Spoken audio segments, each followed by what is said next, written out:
Hello students, welcome to NBGEI।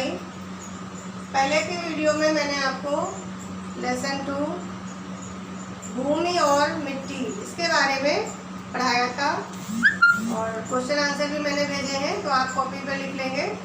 तो भूमि और मिट्टी में मैंने आपको पढ़ाया था कि भूमि संसाधन क्या है और भूमि का उपयोग क्या है।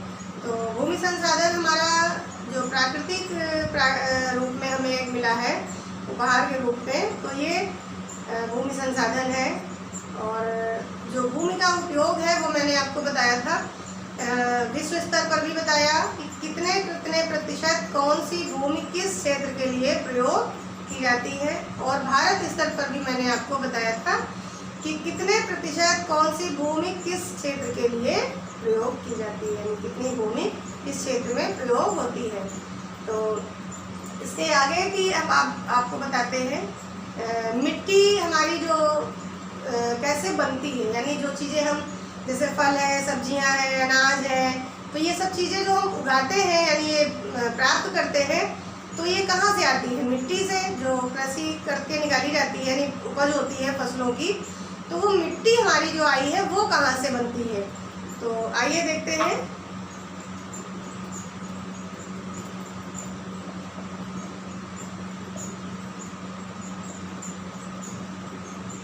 मिट्टी का बनना, तो मिट्टी बनती कैसे है? तो जैसे आप ये देखते हैं कि बाहर जैसे ये मिट्टी का जो चूर्ण पाउडर के रूप में आप देखते हैं कि मिट्टी है, तो ये मिट्टी आज जिस रूप में, इस रूप में शुरू से नहीं है। पहले क्या था कि कुछ चट्टानें जो थी, चट्टानों को टूट कर बिखर कर जो उसका जो चूरा यानी एक होता है उससे निकल कर जो बाहर आता है चूर्ण, वो मिट्टी का रूप लेती है। तो यह प्रक्रिया एक दिन की नहीं है, कई लाखों वर्षों से प्रक्रिया ये चल रही है और अभी भी हो रही है। तो जिससे हमारी मिट्टी का निर्माण हुआ। अब मिट्टी का निर्माण क्या, जैसे हमारी हवा है, पानी है, तापमान है, इनकी जो प्रक्रिया है यानी इनके घर्षण से जो हमारी मिट्टी का जो चूर्ण है वो जो बहकर आता है, यानी नदियों के द्वारा जो पानी का जो बहाव है उसके घिसाव से जो चट्टानें घिसकर मिट्टी के रूप में चूर्ण, उनका जो पाउडर है यानी कण है छोटे छोटे टूटकर जो अलग हो जाते हैं, तो वो मिट्टी नदियों के द्वारा बहकर आती है और ये मिट्टी का निर्माण करते हैं। इसी तरह से तापमान में है कि तापमान में क्या है कि जब तापमान बहुत ज़्यादा होता है तब चट्टानें क्या होती हैं, फैलती हैं। यानी फैलने का मतलब उनमें जो उनका पिघलना, नहीं बोल सकते हैं एक तरह से, कि उनको अपना बढ़ाती हैं, यानी उनका आयतन जो है वो बढ़ता है थोड़ा। और उसके बाद फिर क्या होगा, जब चट्टानें तापमान जब कम होता है तो वो सिकुड़ती हैं, यानी वो जगह कम लेती हैं। जब और सिकुड़ना और फैलना, इन दोनों प्रक्रियाओं के बीच में चट्टानों की जो ऊपरी परत है तो वो पपड़ी के रूप में, जैसे एक चूर्ण के रूप में निकलता है। और जब वो चूर्ण के रूप में निकलता है तब वो हवा के द्वारा उड़कर जो मिट्टी जो बहकर आती है यानी हवा के रूप में, हवा के द्वारा, तो वो मिट्टी का निर्माण करते हैं। तो इस प्रकार से मिट्टी का निर्माण होता है। और यह प्रक्रिया एक दिन की नहीं है कि आज पानी से जो पत्थरों का, चट्टानों का जो घिसाव होकर जो बहकर आज आई, ऐसा नहीं। कई वर्षों पहले से प्रक्रिया हो रही है और निरंतर होती रहेगी यही प्रक्रिया। तो मिट्टी का निर्माण हमारे यहाँ जो अभी तक हुआ है और हो रहा है, तो इस तरह से मिट्टी का निर्माण होता है। तो अब हम मिट्टी का संरक्षण कैसे कर सकते हैं इसके बारे में बताएंगे।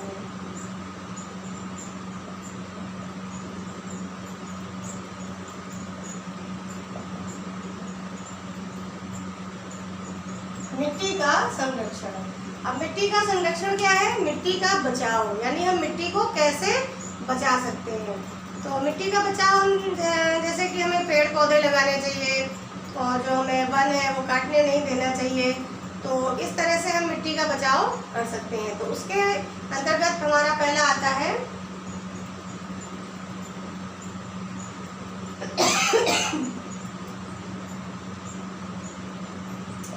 वन संरक्षण, दूसरा आता है हमारा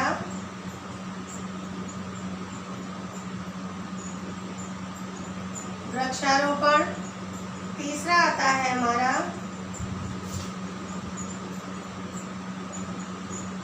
बाढ़ नियंत्रण और चौथा है हमारा और भी बहुत सारे हैं, लेकिन मैंने आपको 4 पॉइंट्स बताए हैं। सीढ़ीदार खेत बनाना, तो मैंने आपको 4 पॉइंट्स दिए हैं, और भी तरीके हैं। तो पहला है हमारा वन संरक्षण। वन संरक्षण का मतलब ये है कि जैसे कि आज हमारे जो औद्योगिक जो क्रांति है हमारी, यानी उद्योग के लिए, तो वनों की बहुत अंधाधुंध कटाई हो रही है। तो आर्थिक विकास के लिए और जो नई नई तकनीकें आई हैं उनको स्थापित करने के लिए, तो वनों की अंधाधुंध कटाई हो रही है, और ये हमें संरक्षित करने हैं, यानी सुरक्षित रखने हैं। तो वनों की कटाई को रोकना चाहिए। रोकने से क्या होगा, एक तो हमारी मिट्टी सुरक्षित रहेगी, दूसरा क्या होगा, जो हमारे वन्य जीव जंतु हैं जो वनों में ही रहते हैं, उनके निवास खत्म नहीं होंगे, वो बेघर नहीं होंगे, और वो भी सुरक्षित रहेंगे। और जब सुरक्षित रहेंगे, पेड़ पौधे भी सुरक्षित रहेंगे, वन्य जीव भी सुरक्षित रहेंगे, तो हमारा पर्यावरण भी सुरक्षित रहेगा, उसका संतुलन बना रहेगा। फिर अगला है हमारा वृक्षारोपण।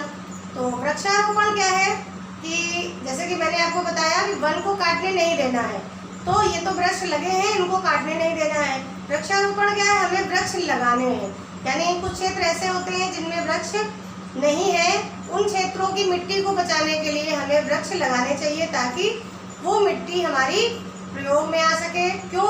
क्योंकि जब मिट्टी बेकार हो जाती है, कभी कभी क्या होता है, एक ही प्रकार की फसलें, जैसे खेत में एक ही प्रकार की फसलें जब आप बोते रहेंगे तो उसकी उर्वरा शक्ति कम हो जाती है।